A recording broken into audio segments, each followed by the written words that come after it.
adorarte, quiero adorarte. Solo quiero una y otra vez adorar, bendecirte, quiero bendecirte, hasta que no quede nada de mí. Yo quiero bendecir, exaltarte, quiero exaltarte, hasta que gobiernes tú en mi vida, mi Señor.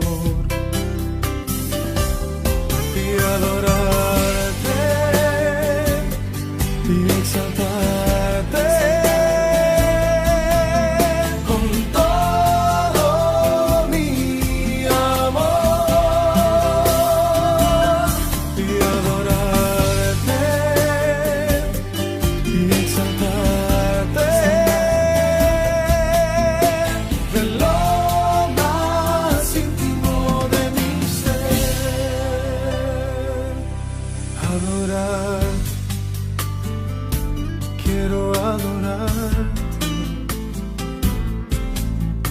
solo quiero una y otra vez adorar, bendecirte,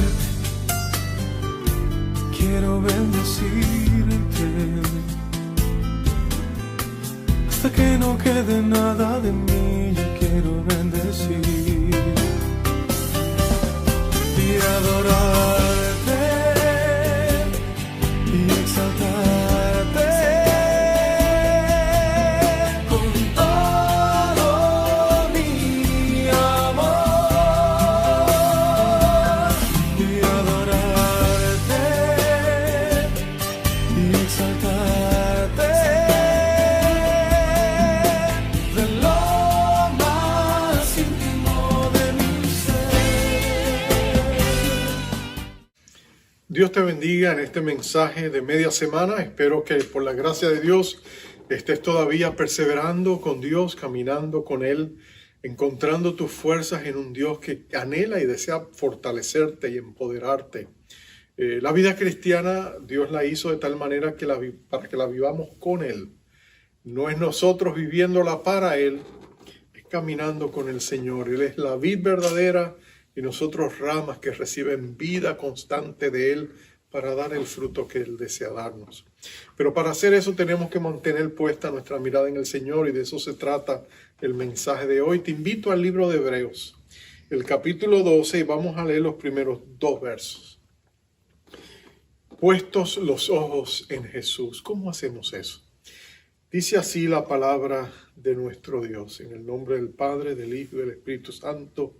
Por tanto, nosotros también, teniendo en derredor nuestro tan grande nube de testigos, despojémonos de todo peso y del pecado que nos asedia, y corramos con paciencia la carrera que tenemos por delante, puestos los ojos en Jesús, el autor y consumador de la fe, el cual por el gozo puesto delante de él sufrió la cruz, menospreciando el oprobio, y se sentó a la diestra del trono de Dios. Dios bendiga su palabra. Vamos a orar. Padre, qué precioso es saber que necesitamos y anhelamos tener los ojos puestos en ti, amado Cristo. Pero Señor, para agradarte necesitamos tu apoyo, necesitamos tu ayuda para agradar a Dios. Así que en esta preciosa oportunidad habla nuestro corazón, muéstranos cómo podemos mantener nuestros ojos constantes, perseverantes, persistentes en ti, y recibir toda la bendición que tú quieres darnos, Señor, y poder mirar a tus ojos y recibir la bendición y el poder que necesitamos, así como la paz que también necesitamos. Ayúdanos, Señor, y llévate la gloria. Bendice a tu pueblo. En el nombre de Cristo Jesús. Amén. Amén y amén. Por décadas se decía que el hombre, el ser humano, jamás podría romper la barrera de los 4 minutos corriendo una milla. en los grandes deportes de pista y campo, siempre se decía, los doctores decían en aquellos tiempos, décadas atrás, que era humanamente imposible correr una milla en menos de 4 minutos. De hecho, podría ser hasta mortal. Ellos decían que aquellos que se acercaban demasiado corrían el riesgo de morir. Sus corazones no lo podrían soportar. Pero un inglés llamado Roger Bannister era un estudiante de medicina y su sueño era romper la barrera de los 4 minutos. Él sentía que era posible, que él lo podía hacer. Mientras más él aprendía de la medicina, él llegaría a ser un famoso neurólogo. Pero cuando estaba estudiando en la Universidad de Oxford, él se dedicó a estudiar la mecánica de correr. Empezó a estudiar cómo él podía aumentar su velocidad, cómo él podía usar su cuerpo de tal manera más compacta que le permitiera romper eventualmente la barrera de los 4 minutos. Y en el 1956, Roger Bannister asombró al mundo cuando él registró un tiempo de 3 minutos, 59 segundos y un punto 04 fracción de segundo. O sea, él rompió la barrera y el mundo se quedó absorto. Él hizo lo que quería hacer. Hoy día, miles de personas han roto, corredores mismos, han roto la barrera de los 4 minutos. De hecho, no se considera un corredor serio en términos olímpicos, a menos que pueda romper la barrera de los 4 minutos. Pero es interesante que cuando nosotros nos acercamos al libro del capítulo 12 del libro de Hebreos, nos habla de la vida cristiana como una carrera. De hecho, nos dice que la cualidad necesaria de los hombres y las mujeres de Dios para esta carrera es la perseverancia. Nos dice que tenemos que ser esforzados, pero nos dice también que debemos ser persistentes, que la vida cristiana es una carrera en la cual nosotros no podemos descalificarnos, no podemos rendirnos, no podemos soltar la toalla, porque el paso inexorable de la vida no espera por nosotros. Nosotros no somos en cierta medida inmigrantes que venimos a este mundo para quedarnos aquí. Somos peregrinos que caminamos la vida que tiene un principio y tiene un final. Y aquí el autor de Hebreos nos dice que Dios es el autor, el perfeccionador, pero también el consumador de esa carrera. En otras palabras, Dios quien nos da el origen, es Dios quien nos llama al final de nuestros días. Y tenemos que persistir y tenemos que luchar. Y no podemos darnos por vencidos frente a las incertidumbres de la vida, los problemas o las dificultades de la vida. De hecho, cuando tú miras la vida de los grandes hombres y mujeres en el mundo entero, tú encuentras esa cualidad persistente, perseverante. Tú la encuentras en los grandes inventores de la antigüedad, como los grandes hombres pioneros de la industria moderna. De hecho, cuando tú miras la historia de los hombres y mujeres que marcaron la historia, vas a descubrir que cuando ellos comenzaban, los grandes expertos de sus días usualmente no pensaban que ellos iban a hacer los logros que últimamente alcanzaron. De un gran pianista, Ignacio Piłsudski, uno de los grandes pianistas de todos los tiempos, su primer maestro de música le dijo: tú no vas a llegar a nada porque tus manos son muy pequeñas.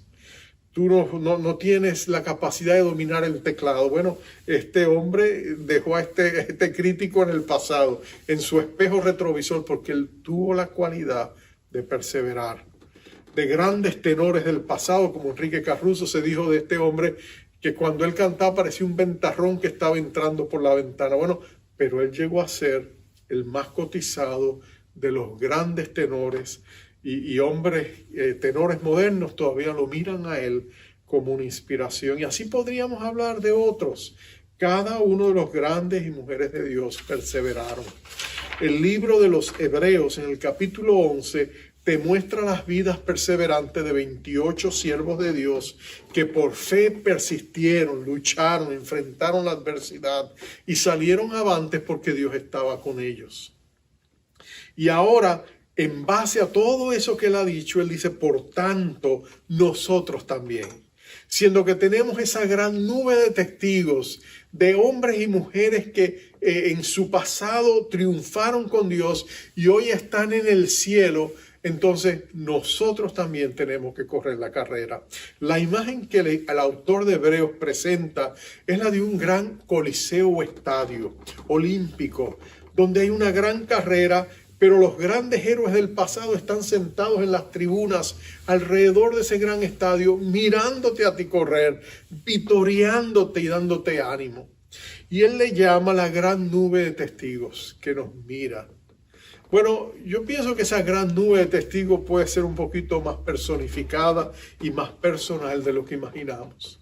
Porque aunque él describe esa gran nube de testigos, de esos 28 grandes hombres y mujeres de Dios, yo creo que cada uno de nosotros tiene una gran nube de testigos personal.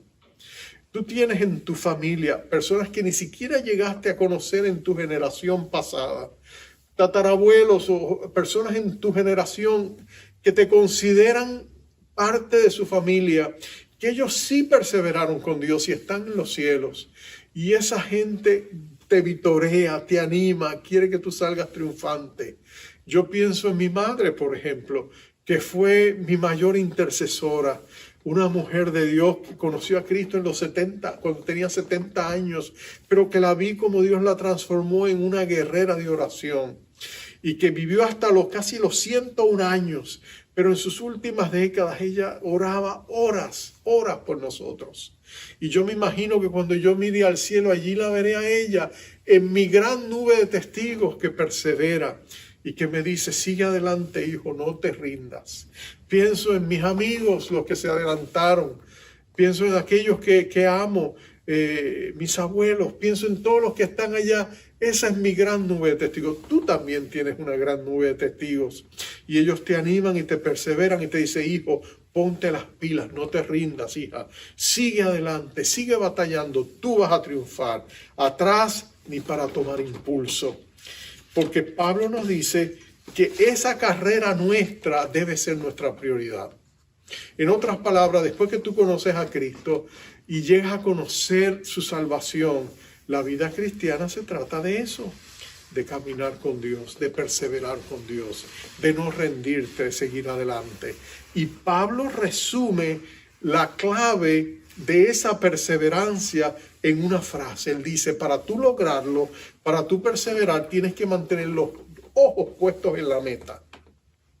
Grandes corredores del pasado perdieron importantes carreras, aún los más famosos, porque por un momento, por un instante, quitaron la mirada de la meta.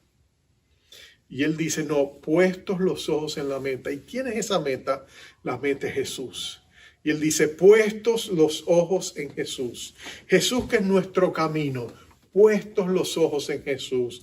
Jesús, que es nuestro gran y supremo llamamiento. Puestos los ojos en Jesús. Jesús, que es nuestra meta y nuestro gran galardón. Puestos los ojos en Jesús. Tienes que poner los ojos en Jesús. Pero lo interesante de esa expresión, poner los ojos en Jesús, hay dos cosas sobresalientes del idioma griego en que es escrito las palabras que se usan. La primera es que da la impresión de que poner los ojos en Jesús es literalmente poner toda la atención en Él. En otras palabras, la palabra es fuerte, es como clavar los ojos en Jesús, es fijar los ojos en Jesús, dicen otras versiones. En otras palabras, tienes que mirar a Jesús y mantener la mirada puesta en Él. No puedes dar lugar a distracciones. De hecho, en tu carrera, Él comienza diciendo: quítate todo peso que te sirve de tropiezo. Todo lo que te impida mantener puesta la mirada en Jesús. Todo estorbo, toda distracción, por todo a un lado, pero mantén tu mirada puesta en Jesús.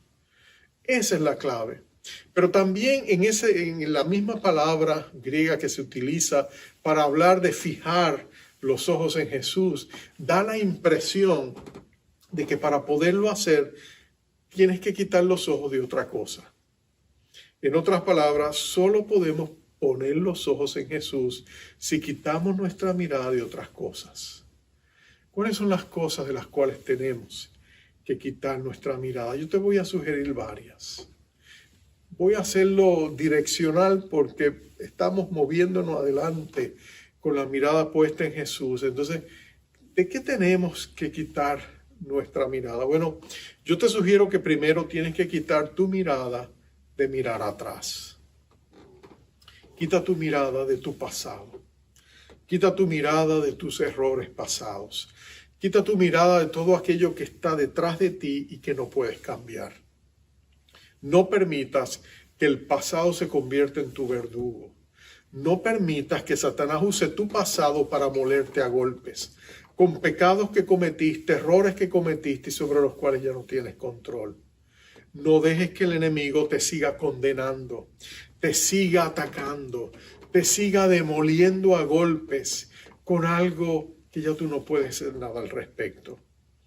Grandes hombres de Dios y mujeres de Dios lucharon con su pasado y tuvieron que dejarlo atrás. Pablo, por ejemplo, fue el perseguidor de la iglesia. Pablo, un hombre que Dios usó posiblemente en las páginas del Nuevo Testamento, después de Jesús, nadie dejó ya más que el apóstol Pablo. Más que Pedro, más que los demás discípulos, todos hicieron grandes obras, pero las labores de Pablo son realmente sobresalientes. Pablo es usado por Dios. De hecho, hoy leemos 2/3 partes del Nuevo Testamento, son escritas por Pablo. Pablo fue un hombre que sufrió muchísimo, pero Dios lo exaltó. Pero era el pasado de Pablo lo que a Pablo le dolía llevar. Porque Pablo fue un perseguidor de la iglesia y él lo dice constantemente. Soy el menor de los apóstoles porque yo perseguí a la iglesia, dice en una ocasión. En otra dice, soy el peor de los pecadores, el jefe de los pecadores, porque yo perseguí la iglesia, perseguí a los santos. ¿Cuántas noches pasaría él atribulado por los recuerdos de las cosas que había hecho, las vidas cristianas que había extinguido, como la vida de Esteban, que lo salvó con su última oración cuando perdonó a aquellos que estaban haciendo con él semejante injusticia? Eso quedaría grabado en el corazón, en la memoria de Pablo. Pero nota que Pablo entiende que no puede vivir con el pasado. Él va a escribir a los filipenses, hermanos, yo mismo no pretendo haberlo ya alcanzado, pero una cosa hago, dice él, olvidando ciertamente lo que queda atrás, extendiéndome a lo que está adelante, prosigo a la meta, al premio del supremo llamamiento de Dios en Cristo Jesús. Pablo dice, no puedo mirar atrás, tengo que poner los ojos en Jesús. Tú y yo tenemos que dejar atrás el pasado. David es otro siervo de Dios que lucha con su pasado. En el Salmo 27 le va a decir a Dios, oh Dios, no recuerden los pecados de mi juventud. Y también le va a decir en el verso siguiente, oh Señor, y perdona mi pecado que es grande. Oh, David había sido un guerrero, había derramado sangre. De hecho, él no puede construir el templo del Señor porque Dios le dice, no tú, tu hijo lo va a hacer. Él es un hombre de paz, tú has sido un hombre de guerra. Tienes todavía sangre. Y tú no vas a ser el hombre que me va a edificar a mí un templo. Entonces David lucha en cierta medida con eso, pero no era el único. Podríamos hablar de Rahab, podríamos hablar de Betsabé, podríamos hablar de Ruth, podríamos hablar de Noé, podríamos hablar de Salomón, podríamos hablar de Pedro. Todos estos grandes hombres y mujeres de Dios tenían esqueletos en sus closets, por decirlo así, luchas que habían tenido, errores que habían cometido, pecados que habían cometido, pero que Dios los había redimido, los había cambiado. Pero ellos no podían permitir que esos espectros del pasado todavía estuvieran atacando y impidiendo que ellos corrieran la carrera que estaba delante de ellos. Tú tampoco lo permitas. Cuando el diablo quiera atacarte con el pasado, reclama el poder de la sangre de Cristo para perdonarte, limpiarte de toda maldad. Pon tu pasado bajo la sangre de Cristo. Haz como Martín Lutero, que cuando el diablo le venía con la lista de todos sus pasados pecados, dormido una vez agarró el tintero y le dijo, sí, pero la sangre de Cristo me limpia de todo pecado. Y dejó manchada la pared. Catarina, su esposa, casi lo demuele, pero el ciento es esto, tú tienes que recibir la gracia. Declarar por fe que la sangre de Cristo es poderosa, que una gota de esa sangre es más poderosa que todo el reino de las tinieblas. Quita tu mirada del pasado. Pero también no puedes tener tu mirada puesta, si la vas a tener en Jesús, no puedes tener tu mirada puesta en la incertidumbre del futuro. Vivimos tiempos inciertos, pero solo para nosotros Dios lo tiene todo seguramente calculado. Tú y yo vivimos momentos que no sabemos qué va a venir en el futuro. ¿Qué va a pasar con el trabajo? ¿Qué va a pasar con la iglesia? ¿Qué va a pasar con esto? ¿Qué va a pasar con lo otro? ¿Qué va a pasar con nuestra salud? ¿Qué va a pasar con nuestros seres amados? Todo pareciera estar envuelto en nieblas de incertidumbre. Pero ¿sabes esto? Dios nos dice, no caigas en el temor de las amenazas inexistentes de un futuro que todavía no está aquí. Al contrario, pon tu mirada en Jesús. Él está bien.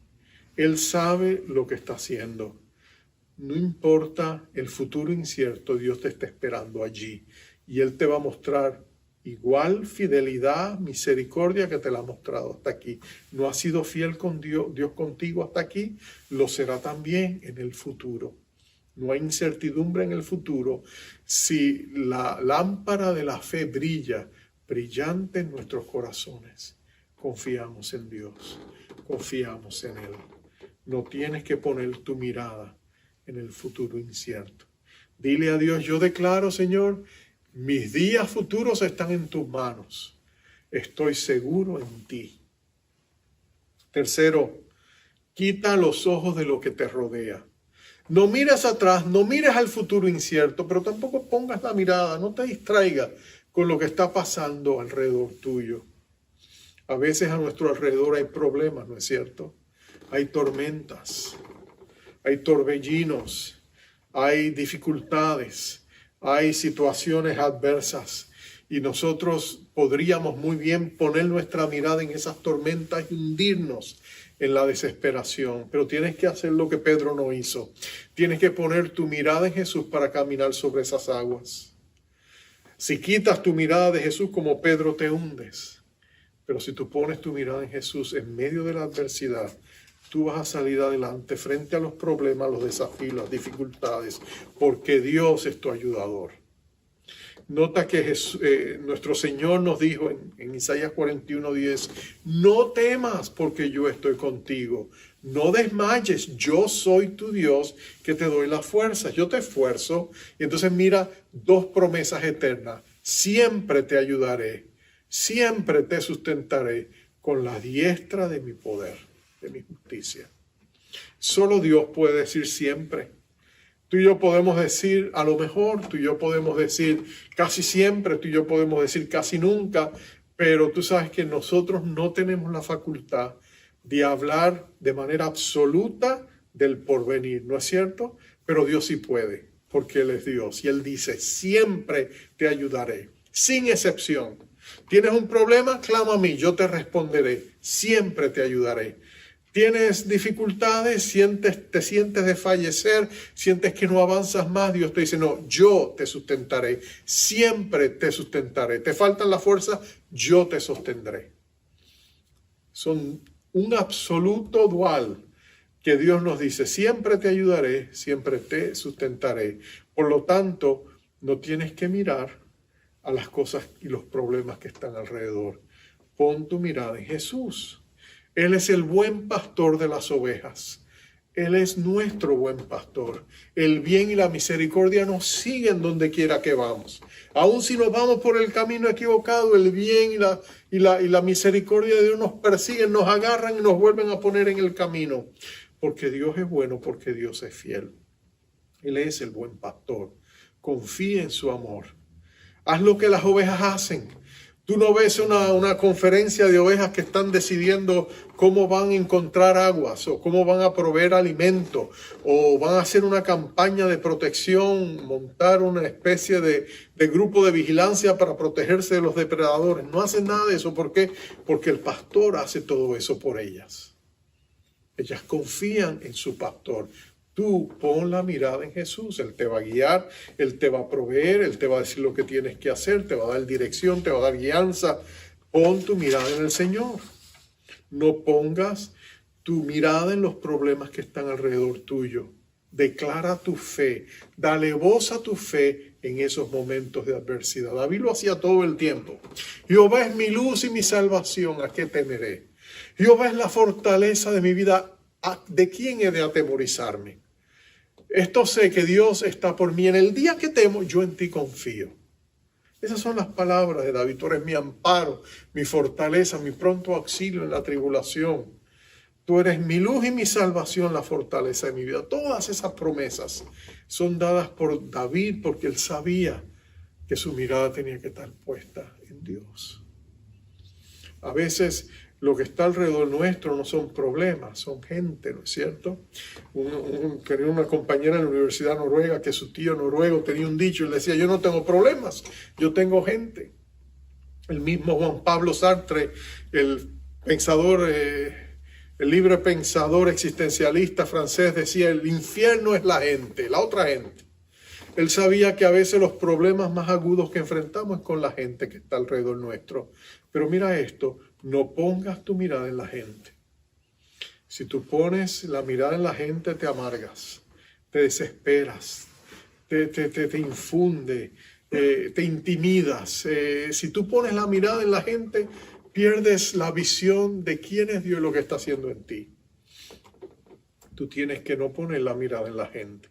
No, pero es que la gente, temo que la gente no apruebe de mí, temo que la gente no se agrade de mí, temo que la gente no me haga sentir bien. Bueno, si pones tu mirada en la gente, no vas a poder servir a Dios. Porque esto es lo que pasa. Cuando tú pones tu mirada en Dios y Dios empieza a obrar en ti, Dios te lleva del techo de tus limitaciones al primer piso y segundo piso y tercer piso de la omnipotencia de Dios. En otras palabras, como David, tú no tienes límites porque Dios hace lo imposible a través de ti. Y la gente mira eso, gente que es mucho más competente que tú, iba a decir, pero ¿cómo es eso? Mira, ¿quién es este? ¿Cómo es posible que este muchachito sea demoledor de gigantes? ¿Cómo es posible que eso es lo que Dios usó para hacer estas grandes proezas? Y eso es lo que causa es envidia y celos. Y la gente dice, pero si yo puedo más, yo soy más competente. Porque ellos no entienden el quehacer de Dios en la vida de gente que se humilla delante de Él. Pero tú no mires a la gente, porque cuando tú miras a la gente y quieres agradarle, entonces tú tienes que entrar en el mundo de encajar en su visión de mundo, que quizás no es la visión de mundo que Dios tiene para ti. Pero tú tienes que quitar la mirada de la gente y poner los ojos en Jesús. Y decirle, bueno, Señor, quizás no me comprenden, pero yo confío en ti. Y Señor, quizás me envidian, yo los perdono, pero yo pongo mi mirada en ti. Señor, quizás me antagonizan, pero sabes que yo pongo mi mirada en ti. Porque, Señor, ¿a quién más puedo ir sino a ti? Entonces, cuando la gente alrededor tuyo te critican o te rechazan o quieren volverte a tu lugar donde tú seas como todos ellos son, no lo permitas. Pon tu mirada en Jesús. Y finalmente, para poner la mirada en Jesús tenemos que hacer algo más. Tenemos que quitar la mirada de nosotros mismos. Y a veces eso es lo más difícil, ¿no es cierto? Porque tú te miras en el espejo de tu conciencia e inmediatamente tú ves tus faltas. Tú sabes que Jesús reveló una gran verdad cuando dio la parábola de aquellos dos hombres que oraban en el templo, porque mostró los extremos de las dificultades que nosotros tenemos cuando tratamos de orar y conectarnos a Dios. Él dio una ilustración, una parábola de dos hombres. Uno era un fariseo y el otro era un publicano recaudador de impuestos. El fariseo es autosuficiente, pero el publicano se siente insuficiente. Uno lucha con el orgullo, el otro lucha con la vergüenza. Pero ambos son obstáculos cuando tú te acercas a Dios. La persona autosuficiente de pronto descubre de que pues no puede recibir la ayuda de Dios. De hecho, Dios escucha sus oraciones, pero no les presta mucha atención. Del fariseo Jesús dice que él oraba consigo mismo, porque la oración de él era arrogante. Él decía, Señor, gracias que te sacaste en la lotería, estoy parafraseando, cuando me hiciste tu siervo, porque la verdad es que mira, yo soy lo mejor que te ha pasado a ti, Señor. Yo no soy como esos publicanos, no soy como aquellos otros, yo hago esto, yo hago lo otro. Mis obras son impresionantes, mis credenciales son impecables, Señor, te sacaste de verdad la lotería conmigo. Y nota que Dios no le presta atención. Dios, porque la arrogancia, la altivez, dice que al altivo Dios lo mira de lejos. La persona autosuficiente no necesita de Dios y siempre estará limitado por su potencial humano, porque nunca será un canal de lo imposible, porque Dios no le va a usar. Pero nota al otro lado, allí está el publicano, él lo arropa la vergüenza, él no puede ni levantar su mirada a los cielos. Cuando mira al cielo, él baja otra vez la mirada y dice, perdóname, Señor, ten misericordia de mí. Él se siente tan insuficiente. Tú sabes que hay tantos cristianos que no oran porque se sienten apenados de ir a Dios. Es como si estuvieran poseídos o llenos de un espíritu de orfandad. No se atreven a mirar al cielo y decirle, papá, porque sienten pena, vergüenza. Pero nota que también eso es un obstáculo porque tenemos puesta la mirada en nosotros. Tenemos que cambiar la mirada de nuestra vergüenza o de nuestra autosuficiencia y ponerla en Jesús. Ponerla en Jesús. David era un hombre conforme al corazón de Dios. La expresión hebrea literalmente dice un hombre que va tras el corazón de Dios. ¿Sabes por qué David era así? Porque David se sentía insuficiente. David sabía que necesitaba la gracia abundante, la constante misericordia de Dios en su vida. Y David siempre estaba corriendo tras Dios con 2 cubos para que Dios se los llenara de misericordia. Busca la palabra misericordia en los salmos de David y siempre la vas a encontrar en casi todos sus salmos. ¿Por qué? Porque David reconoce que él necesita la misericordia de Dios. Así que él buscaba a Dios para que Dios le llenara el cubo. Señor, ten misericordia de mí. Perdóname, Señor, levántame, Señor, restáurame, Señor, mi confianza está en ti, Señor, aún en medio de mis problemas.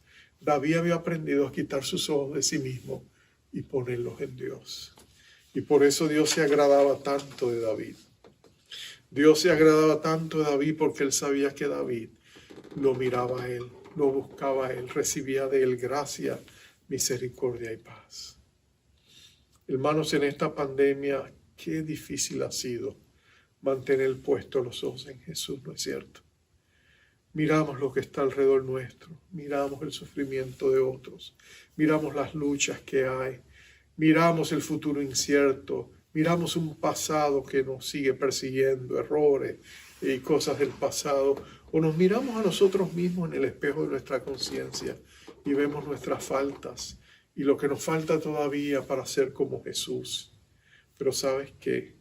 Cuando tú mantienes tu mirada en Jesús, 2 cosas pasan. Segundo, en ese espejo eres transformado, mirando a cara descubierta como en un espejo la gloria del Señor.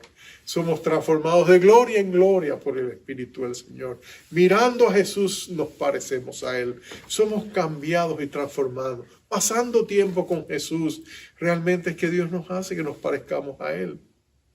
Y lo otro es, cuando tú miras y pones los ojos en Jesús, Él cruza su mirada contigo.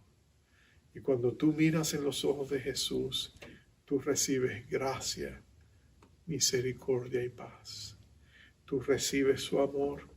Y cuando tú pruebas ese amor, tú lo quieres recibir. Y lo quieres seguir recibiendo a baldes, como olas que constantemente vengan sobre ti. Pablo decía que su mayor deseo era conocer a Cristo, el poder de su resurrección. Pero a los efesios también les dice, y tener el conocimiento de Cristo. Yo quiero seguir conociendo a Cristo, el conocimiento de Cristo que excede todo otro conocimiento, y conocer la anchura, la longitud y la profundidad de su amor. Para él conocer a Cristo era conocer su amor, y conocer el amor de Cristo que excede todo conocimiento. Ese amor precioso y maravilloso, que es más profundo que lo que tú y yo pudiéramos imaginar, cualquier océano. Ese amor es lo que tú y yo necesitamos. Y cuando tú y yo miramos a Jesús, ahí es donde nosotros entendemos que de tal manera Jesús nos amó, que fue a la cruz, menospreciando el oprobio y la vergüenza de aquella muerte cruenta, para sentarse a la diestra del Padre. Lo hizo todo por ese gran amor que te tiene. Y cuando tú pones tus ojos en Jesús, tú recibes ese amor. Vamos a orar y vamos a abrir nuestro corazón. Y vamos a pedirle a Dios que al poner nuestra mirada en Él, su amor nos sustente y nos sostenga y podamos perseverar. Padre amado, qué precioso es saber que tenemos a un Dios que no solamente nos ama, es un Dios que se goza y se alegra en estar con nosotros. Tú dijiste, Señor Jesús, y prometiste: si vosotros guardáis mis mandamientos, mi Padre os amará, y vendremos, dijiste tú, y haremos nuestra morada con Él o con ella. Y Señor, estamos aquí en ese lugar donde anhelamos poner nuestra mirada en ti y correr la buena carrera que tú has puesto delante de nosotros. En el poder de tu Espíritu, Señor, te necesitamos. Ayúdanos a mantener puesta la mirada en Jesús, no mirando atrás, no mirando a los lados, no mirando al frente, ni siquiera ese futuro incierto que está delante de nosotros, ni siquiera mirándonos a nosotros mismos o a otros, mirándote a ti, Señor. Y lo más precioso de todo, Señor, es que cuando te pedimos tu ayuda para mantener puesta en ti la mirada, tú nos das la persistencia, la perseverancia, tú nos das el dominio propio, tú nos das la mansedumbre para persistir y luchar hasta prevalecer. Como Jacob prevaleció contigo allí en Peniel, queremos nosotros prevalecer con la mirada puesta en Jesús, el autor y consumador de nuestra fe. Ayúdanos, Señor, en esta preciosa oportunidad.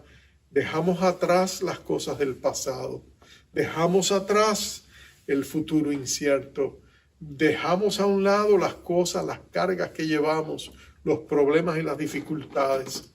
Las ponemos en tus manos. La gente que nos amarga, las ponemos en tus manos. Aún nosotros mismos nos ponemos en tus manos, pero nuestra mirada es tuya.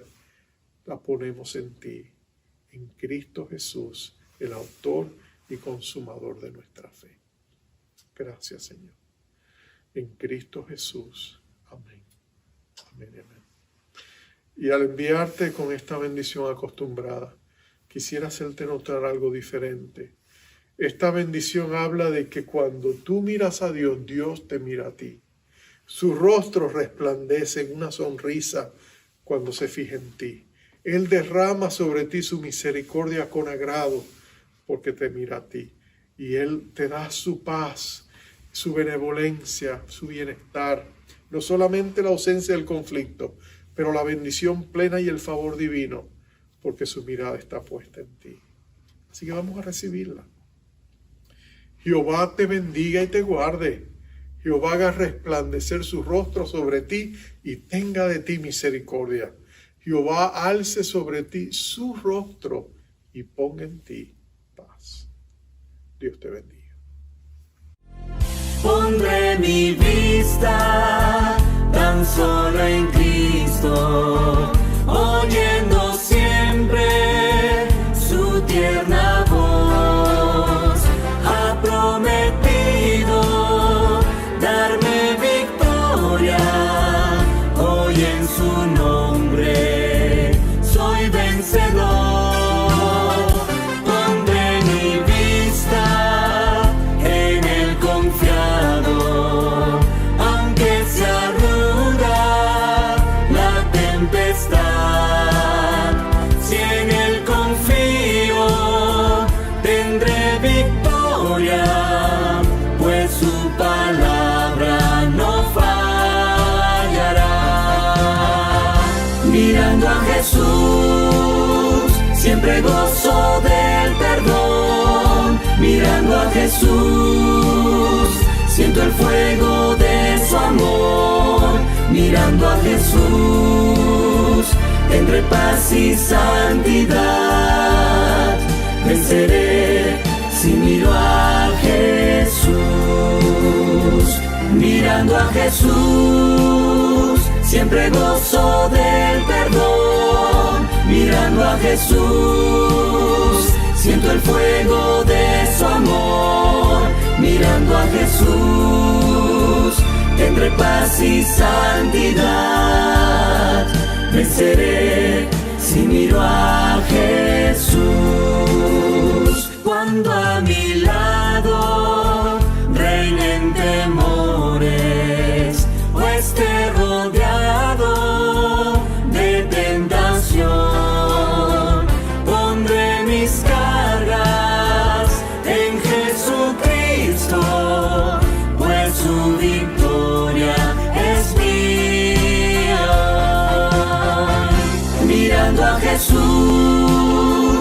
siempre gozo del perdón. Mirando a Jesús, siento el fuego de su amor. Mirando a Jesús, tendré paz y santidad.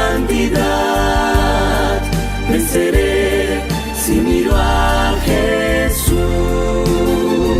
Mirando a Jesús, siempre gozo del perdón. Mirando a Jesús, siento el fuego de su amor. Mirando a Jesús, tendré paz y santidad.